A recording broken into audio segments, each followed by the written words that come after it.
Hey guys, all right, I just wanted to jump on here real fast and loose, no prep. These are just the thoughts in my head. Over on Mark's stream, Lauren just said something like, these are just my opinions based on nothing, or something like that. And I thought it was really funny. So that's what is happening now. These are my opinions based on watching the market. There's no data. There's no stats here. This is just me being a buyer in the market. This is me being a real estate broker working with buyers and sellers and getting their perspectives. But I am hearing okay, first of all, I feel like I have to explain my shirt. We have a food truck called Double Dubs. So I'm going to go work in the food truck today. My husband needed a little bit of help because one of his people that helps him is out. And so I'm literally just filming this. Hopefully I can pop it up before we go out for the day. But gosh, okay. So I have posted a couple posts and seen a couple comments, well, several on my social media, on other people talking about real estate social media, and just this fear mongering that is crazy. And So I just keep thinking when people talk about the market and anybody trying to say we have so much inventory, we have so many things sitting, which we do have an oversupply. I don't think we have more houses than there are buyers, at least in my market. I feel like we have a more supply than buyers are willing to accept at the prices that the houses are at. So in my head, I just keep seeing in these big bold letters, standoff, standoff, standoff. I feel like right now and for a while we have been and will continue to be in like this great standoff between sellers and buyers. And it's not that people don't want homes, because I still feel like there is a housing shortage. There are people that want to buy homes, but the problem is affordability. And you will still see a house come on the market that is in an affordable price point. In my market, that would be under 2. If you have something under 2 in $200,000 in excellent condition that is financeable and priced appropriately for what it is, we are still seeing things go under contract in a couple days. It is still happening. Higher price points are harder, which historically has been the case. And I think the thing we need to look at, and the mindset I keep going to in my head, is if you started investing in real estate or you started working as a real estate professional, maybe that's a lender, maybe that's a realtor, maybe that's, a mortgage broker, whatever. I feel like what I'm seeing in the market is what I was seeing pre-2019. And so I'll have agents in my office go, what's wrong? What am I doing wrong? Or, investors looking at it with kind of these unrealistic lenses. And everything we're seeing is kind of what we were seeing before 2019. You would list a house, even if it was great, and it would take 2 weeks to sell, or a normal house would take 30 to 60 days to sell.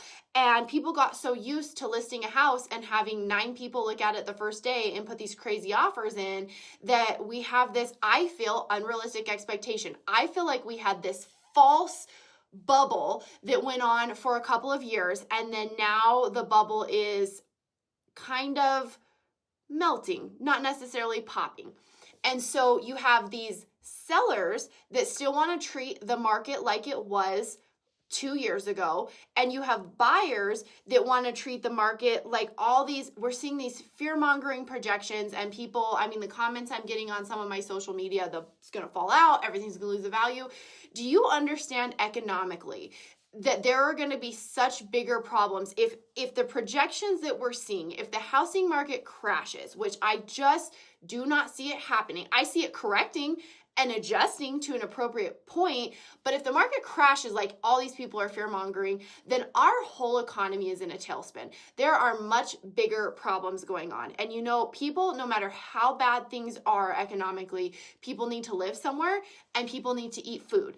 And so those are the things that people will always pay for when other things go by the wayside. Some people will squat. Some people will live in a property and not pay and have to get evicted. Some people will still...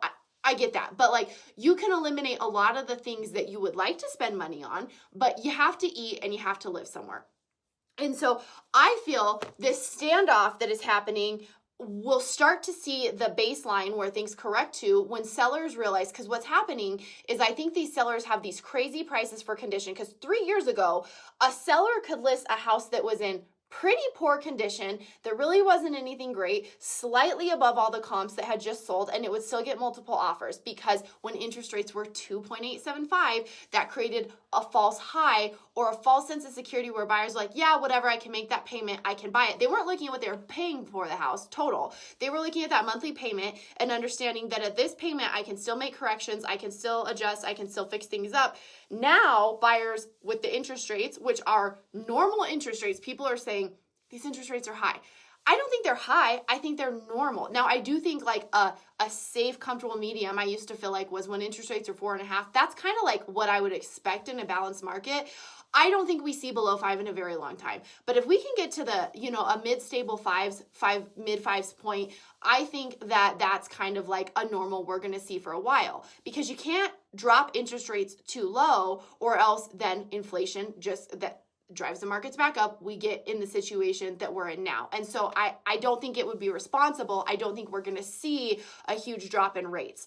But I do think what we're going to have to see is sellers either are going to say, we have the ones that can hold out that don't need to sell, and they're going to rent their properties. They're going to hold on to their properties and just pay that mortgage because they can, because their payment's probably pretty low with that low interest rate.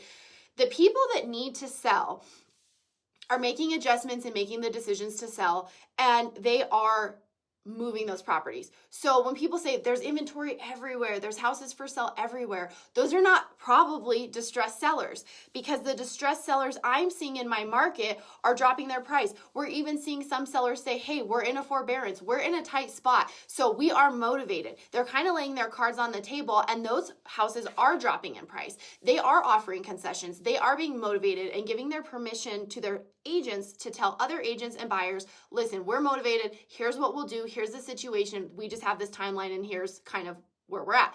I, in the past, when the market was not good, have had sellers that were about to foreclose or lose a house give me permission to say, here's our bottom line, here's where we're at. We just want to get out even and not have a foreclosure on our record, basically. And so they put the cards on the table. We are seeing that people that have to sell are sharing what their motivating factors are, and that they are motivated sellers. And so, when I have some sellers who are sitting and not reducing price and not adjusting, but they don't have to. And so it's like sellers, I think, are having to come to the realities of the market. And sometimes when you're in the agent position, they have to realize on their own. You can give the seller all the market data and all the comparable properties, and then they sometimes, and because a couple years ago they could do this, they wanted to price higher and it would go. Well, now they want to price higher and we have longer days on the market. We're marketing the property, we're advertising the property. If it's not going, it's price. If you don't have some glaring defect you have to change on the property, maybe something's really damaged that needs repair, anything will sell at the right price. So if you can't change anything else, you can always change the price. And so that's the factor. We're in this standoff where buyers are saying, I'm not willing to pay that for that house in this market. And we have sellers saying, I could go lower, but I'm not. And then we have the sellers that do need to sell that are going lower, or even not necessarily that need to sell that are reasonable. And so like I have a property that I am renovating, and the intention is for it to be a flip. When I'm done, if the market, everyone keeps going, are you going to sell it or are you going to keep it as a rental? Well, I'm going to sell it to a certain point. And if I can't get what I want for it, then I'm going to keep it as a rental. But I have a margin. As an investor, you should, when you go in, like when I bought the property, the ARV, the value after it was renovated was here. And I felt that the market was declining. So I figured by the time I was done, not the value, because we still have the appraisals recent enough where the value will come in, but the market, what buyers are willing to pay, the market value, not the appraisal value, the market value, I figured it'd be lower. So I'm like, here's, now, but I think we'll probably be here when I'm done. And then I kind of have this window that if I don't get within a certain amount, well, it's not worth me selling. After I pay realtor's fees, because I'm a realtor, but I'll have to pay a buyer's agent. Buyer's probably going to ask for some concessions because the market is slowed down, stuff like that. If I can't be within this window I want to be in, I will just keep it. But yes, I would like to have gotten up here for this property. And yes, I think it will appraise there when we're finished in 2 months or whatever, but buyers in the market might say, no, with market conditions, with interest rates, with everything going on, we're not willing to pay that for this. And so as a realistic actor in the market, I understand that I am not going to get what I wanted for it or what I thought I could have got for it 4 months ago, 5 months ago, right? And that's just reality. So the people that flow with the market and look at the data and listen to the comps, they will still sell properties. They will still move. But the people that are unrealistic, they're ignoring data, they're making emotionally driven decisions, their properties will sit. And then they have to decide, do I want to hold on to this? Do I want to keep it as a rental? Do I have the spare money where I can just hold it and maybe try to outlast? I think the longer the market stays where it's at, because whenever there's a dip, people think, well, it will dip and it will come back. People have to see for themselves. And so actors in any market, buyers or sellers, have to accept what's happening. So buyers have to accept that interest rates will never be 3% again. We will never, ever, ever, ever, I do not think ever, see a home mortgage rate on a 30-year loan under 3%. Sellers have to understand that the prices that those created, we will not see that again. We will with inflation over time, over the years, in a long period of time. But to just sell a junk property at a crazy price with 9 offers on your house on the first day is not going to happen in most markets for a very long time. So this huge standoff that is happening between buyers and sellers making emotional and not data-driven decisions is going to have to adjust. And the buyers and sellers that are willing to accept the data are going to be the ones that are able to get their hands on your dream home or get rid of that property you want to get rid of or get your hands on that next investment property. But you got to make a rational decision. So I don't think that it's that there's an oversupply and the market is distressed or whatever. It's just that sellers are not realistic and buyers are not realistic. Buyers want to go too low and sellers want to go too high. And when we can meet in the middle and this stops happening, our market's going to shift back into, it's going to meld back into the natural movement that we expect to see.